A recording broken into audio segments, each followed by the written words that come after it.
Fast forward, I attend Syracuse, and lo and behold, there's this guy still wearing the glasses and so forth, but no longer wearing the shorts and basketball shirt, Jim Boeheim. And he was, when I was a student at Syracuse, in fact, my senior year was his first year as head coach.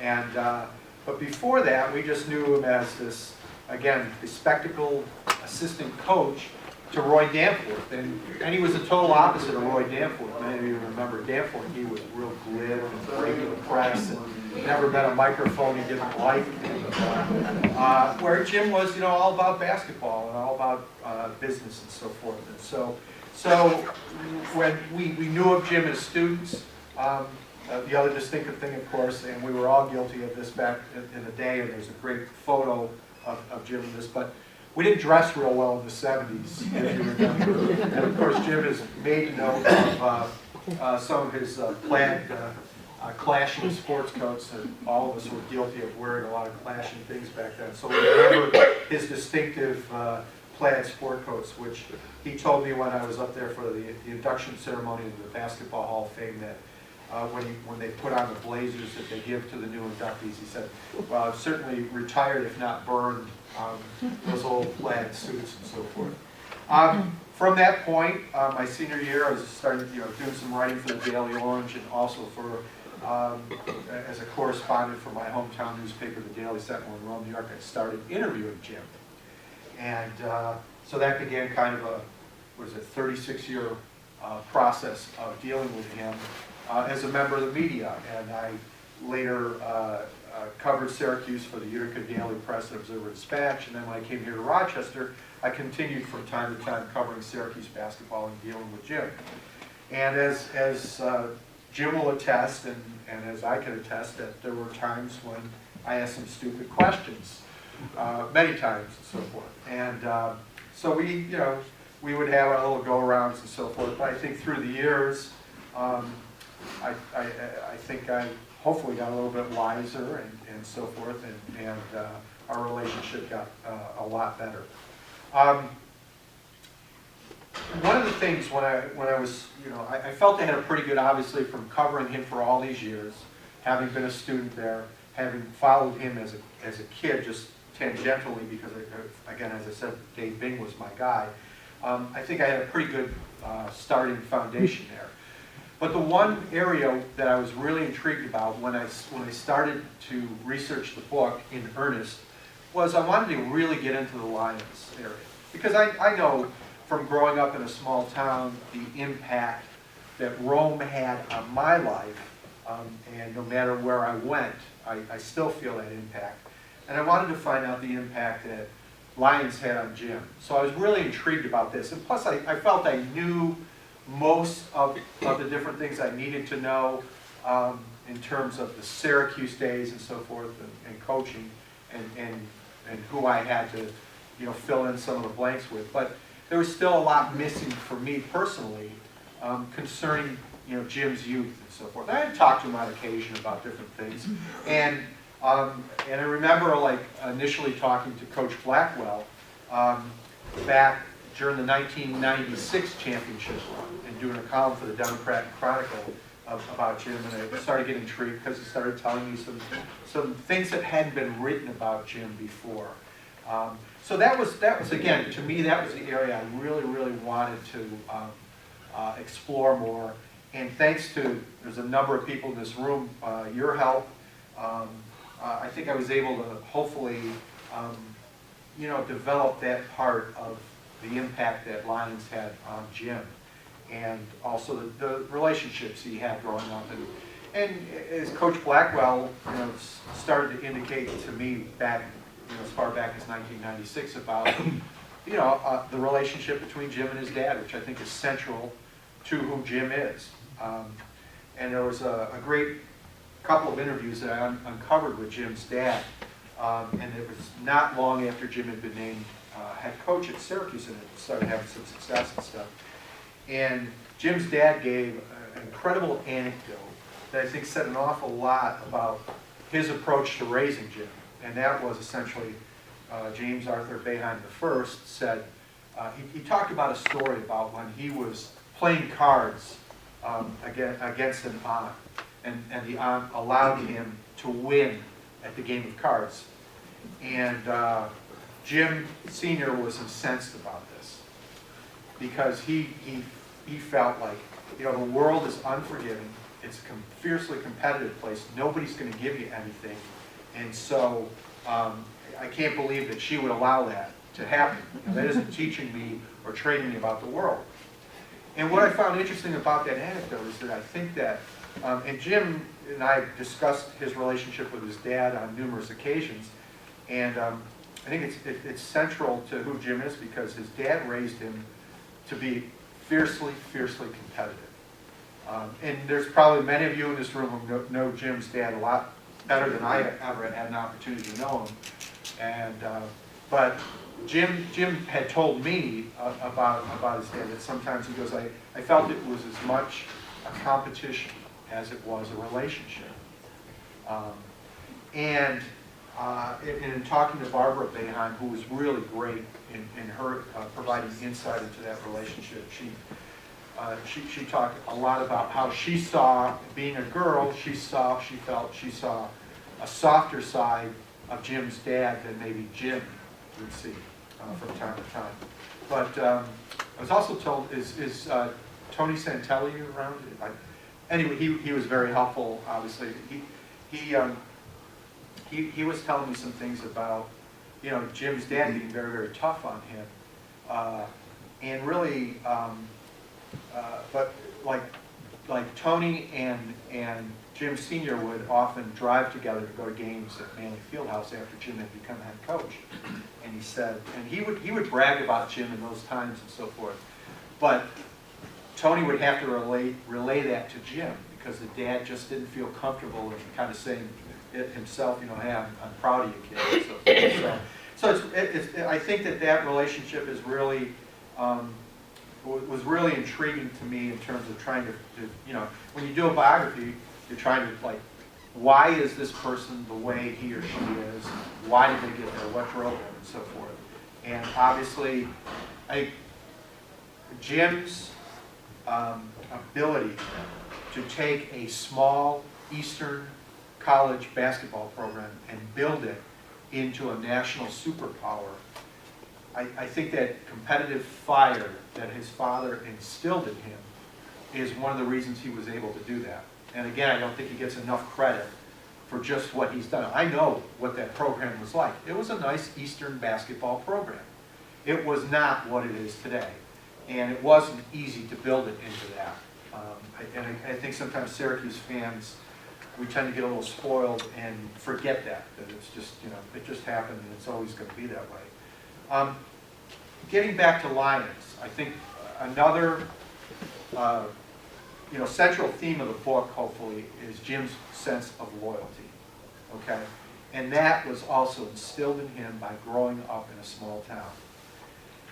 And one of the laudable and admirable things about Jim that I've found as a sports reporter and as someone who gets tired of a lot of things in sports these days, and one of the things I really get tired of is a lack of loyalty. And not just by the athletes or players, but by the coaches. Look at the landscape of college football and basketball, and look at the number of guys who have just jumped from one big contract to the next, who really haven't shown a sense of loyalty to their schools in particular. I mean, you know, Urban Meyer in Ohio State, you know, he retired allegedly 2 years ago or a year ago because he wanted to spend more time with his family. I mean, so getting back to Jim, and here's a guy who had opportunities to go for a lot bigger money. 10 years into his career at Syracuse, Ohio State came calling. Here's Syracuse University, small private university, and Ohio State with, you know, an enormous enrollment and endowment, a state college, offering 3 times the salary to go there. And that conversation, those negotiations never even got to that stage because Jim's sense of loyalty to Syracuse and that understanding that, you know, the grass isn't always greener on the other side. I mean, there might be more money there and so forth, but look at the coaches who have jumped to different situations from one school to the next, and it really hasn't worked out for them. So, and I really believe that sense of loyalty was something that he learned here, and he liked growing up in a small town. And we think of Syracuse as a big-time program. It's a mid-sized city. It's a small to mid-sized university in the grand scheme of things and so forth. And there's something to be said for loyalty. And now, it can get you in trouble. You can be loyal to a fault. And a competitive fire can get you into trouble. And we've seen some of this stuff with, sadly what's happened with, the Bernie Fine situation.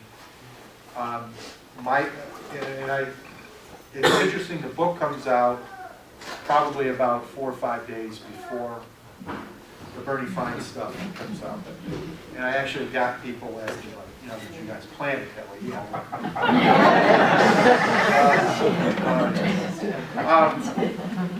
And we saw Jim's reaction. We all saw that. And I think, understandable. You're blindsided by a friend. If you're worth anything, you're going to defend a friend, I would hope, to a certain point. Jim did go overboard in terms of attacking the accusers. I knew when I heard those words come out, I cringed because I knew, Jim, don't go there. Just stay right there. Now, it is consistent with Jim. I mean, again, he's fiercely loyal, he's fiercely competitive. You attack him, he's going to attack you twice as hard.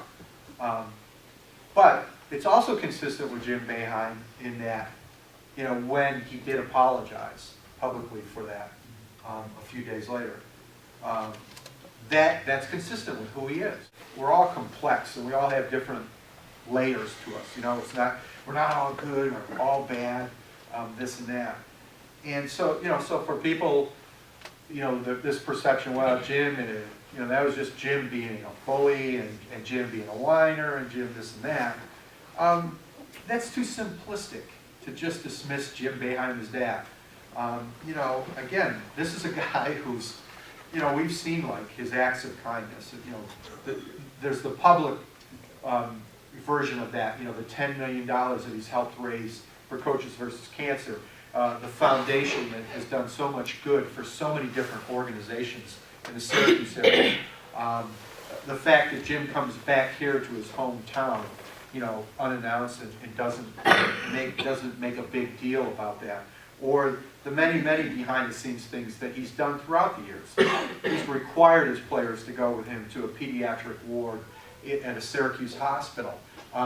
Not with the cameras there, for a photo op the way that many people do, but behind the scenes because he felt it was the right thing to do and so forth. So it bothers me sometimes when people, and we in the media are very guilty of this at times, somebody is either all or nothing. And, certainly what I knew from my own experiences of knowing Jim, and it's been driven home even more when I did the book and really delved into his life, is that there's many sides to Jim Boeheim, and we all have some good and some bad and so forth, and you hope that you have more good than bad. And I think that I got a lot of reporters say like, he's this and that.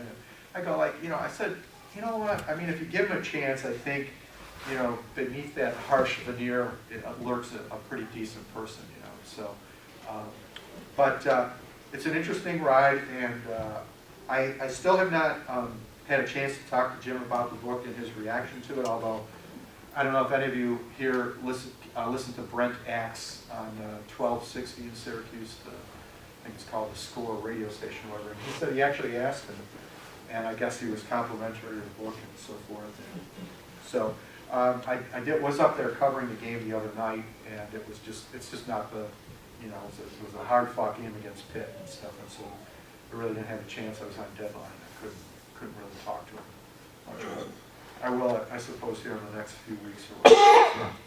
But anyway, thank you for coming, and thanks to everybody in Lyons who really were very, very helpful in providing me with a lot of insight into Jim's background there's a lot of great anecdotes as a result of that, I think, from his Lions Day. And for me personally, again, knowing all the other stuff, having covered him in basketball, this and that, the most enjoyable stuff for me was the Lions part of his life and his life as a student at Syracuse and so forth.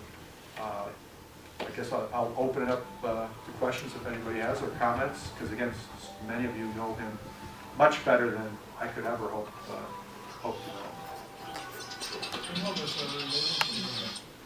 Some are related to him. Okay. And I happened to find these in the grocery store when they received these things. They were the little thingies for the Syracuse ball. Wow. No. The mother was the one. And I think that's a great point. I think one of the things that I discovered from talking to people, they talked about Jim's mom. And I think that's the influence too. I think that, first off, I'm told she was a much better athlete, and that's where Jim gets his athletic skills. Yeah. Yes. And Tony Santelli told me, like, and he said, he goes, I know the old man would not agree with this, but the mom was a better bridge player. But yeah, I think, you know, like, and Jim, there's some stuff in the book where Jim talks about, like, even he made, in Jim's humorous way and self-deprecating way, he goes, there are times I wish I was a little bit more like my mom, and inherited a little bit more of my mom's traits and so forth, but yeah, I mean, she was a incredible woman and a big influence on Jim, without question. You do know what one of his biggest disappointments was, Scott.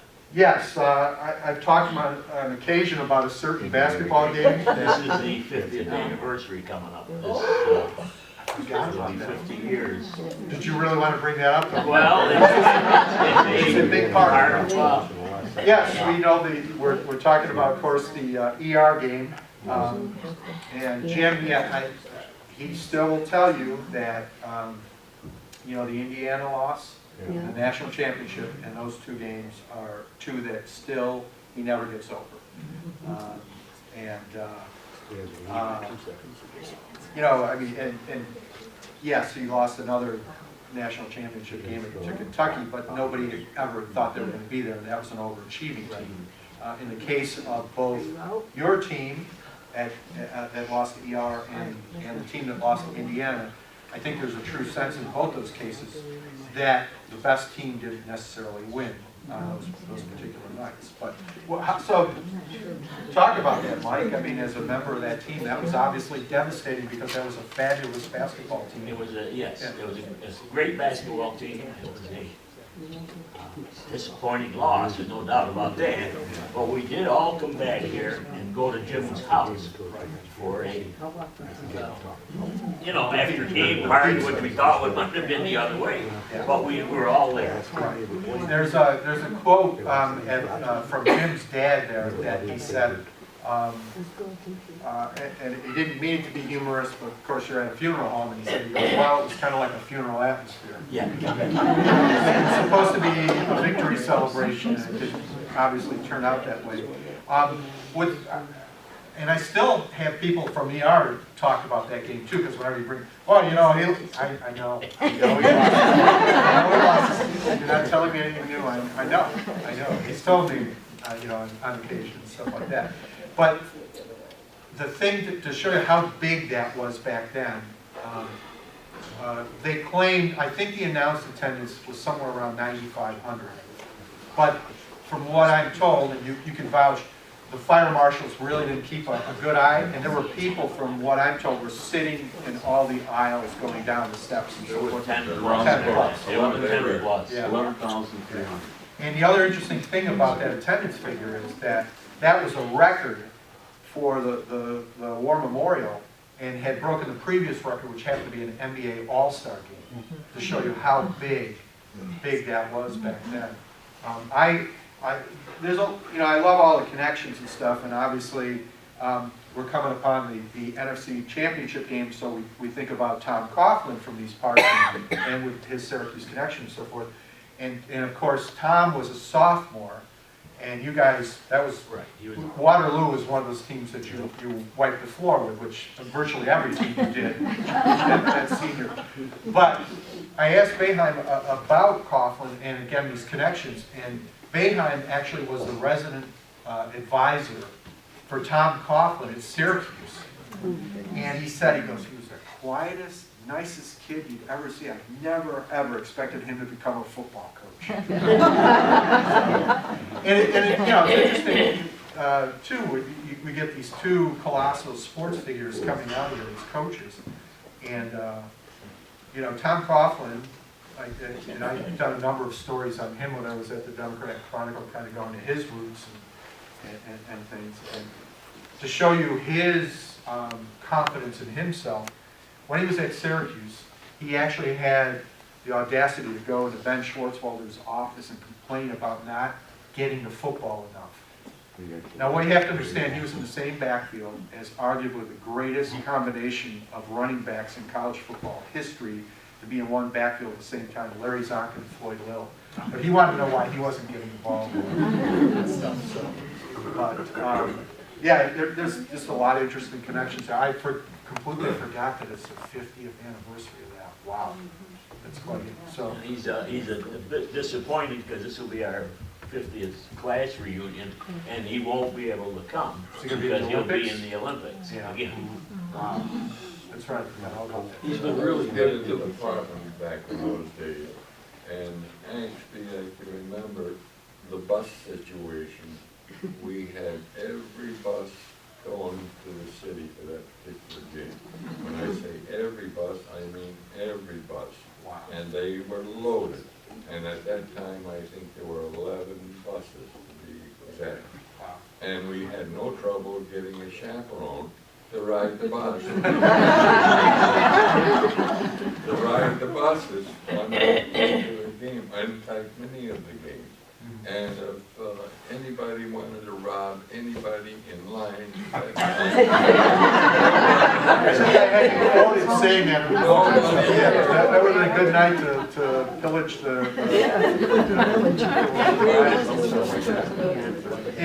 it's interesting that glorious season and going back and on the microfilm and so forth. The Rochester newspapers, I can't remember, I think it was the Times Union, and I've got it in the book there, actually came into this huge spread about how the town was so smitten with this basketball team. I mean, there was photographs and this and that, and they talked about the road games even. You'd be, you know, the fans here would follow, and they couldn't get into the gym. A lot of these gyms were not big and so forth, so they'd be waiting outside. So at the end of the first period, like, people would come out and give them an update on what was going on. But they would drive all, you know, drive to Geneva, drive here, Waterloo, or whatever. And they knew that, well, there were no tickets available to watch this team. I mean, what do you have, 37, I believe, in that, One game he had 37. that previous game, which at the time was a Section 5 record, tournament record, which has since been broken and so forth. But he was named the outstanding player of the tournament. We didn't have an all Greater Rochester team then, but he was generally regarded as, you know, the top player. We had lost, and there was 3 members of that team that were on the Rochester Times Union. I want to call it all-star team or whatever. Frank Fratangelo and Gary Tunison was the named floor leader Okay. for that tournament.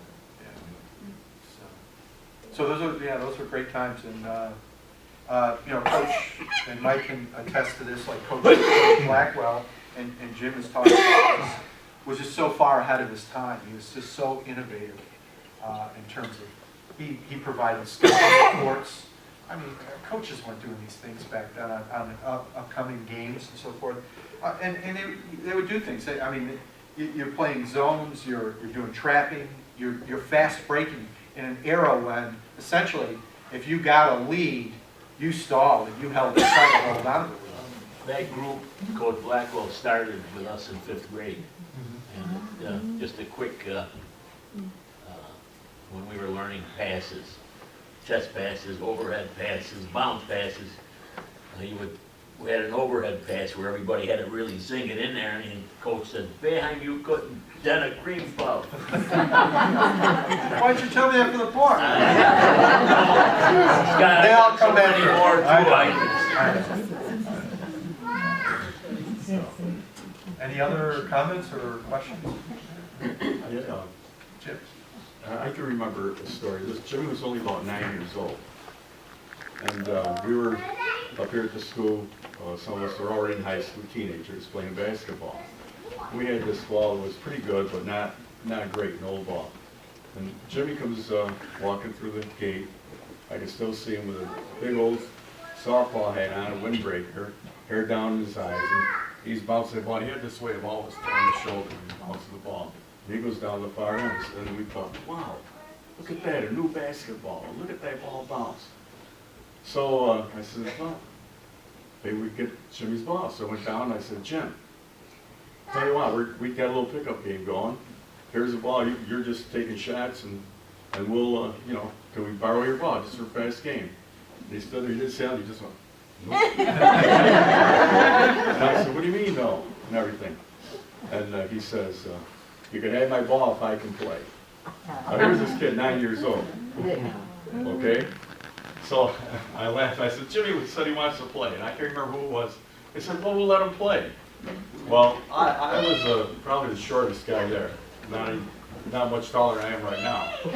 And I was maybe only, you know, 3 or 4 inches taller than Jimmy. So he came down and we gave him the ball.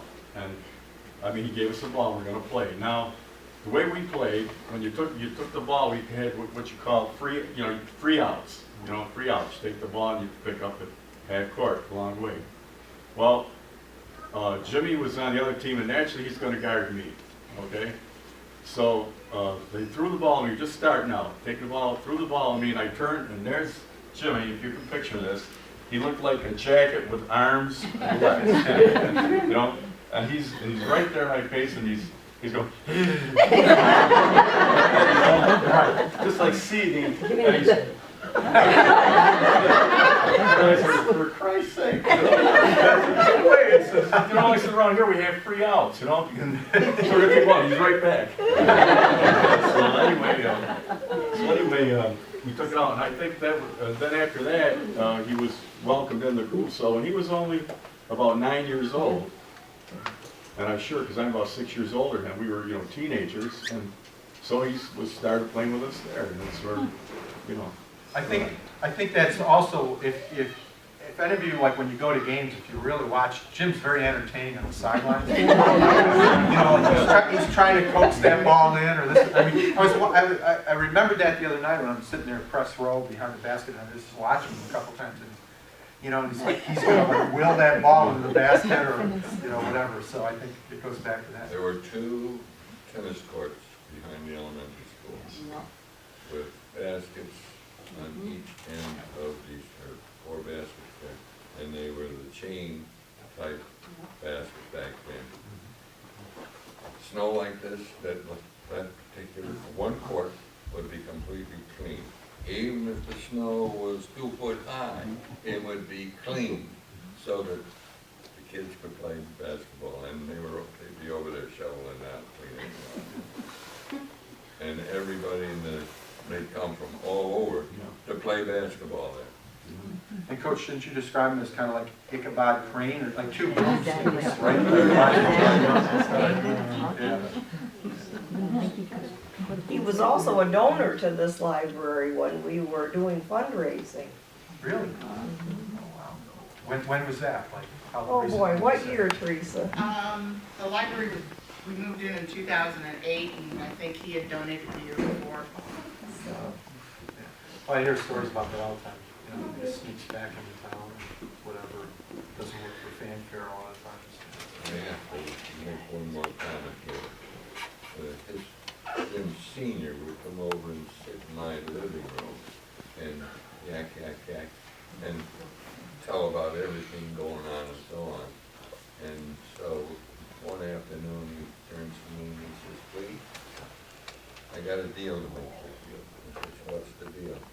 He says, "I'll swap you a basketball shoes, holes in them, for all your used golf balls. And I says, well, Jim, I said, that's unfair. You're gonna be, sure, no, I'm not. He says, my kid wears out sneakers like they were going out of stock. The other intriguing thing, and I think it was Patricia was telling me, Elena, I think. Elena. She found out the genealogy of the Boeheims, like getting all the way back, you know, on the Erie Canal Packard boat, back in 1853, 1854, arriving here, and then, of course, the start of the tradition, you know, of what became known as the Bavarian Boeheims, with the making the caskets and then the funeral home and so forth. But and Jim is the first to break that, obviously in the family and so forth. But yeah, there's again, and the feedback I've been getting on the book, people really enjoy the stuff from Lyons. I mean, those years, and, you know, the great anecdotes. One of my all-time favorite, of course, is it involves Dave Bing, and some of you may have heard the story. But apparently, I think this was like the first year that Jim and Dave were rooming together, and you know, they played games right around the Thanksgiving break, and a lot of the guys in those days couldn't go back to their hometowns, so they were too far away. And so Jim invited a bunch of them, including Dave, back here to Lyons for Thanksgiving, because they had to be back, I think that Saturday to play a game someplace or whatever. So they're driving here to Lyons, Jim's driving, and you know, Dave Bing's asking him, like, you know, what does your dad do for a living? And you know, Jim goes, you know, he works. Whatever.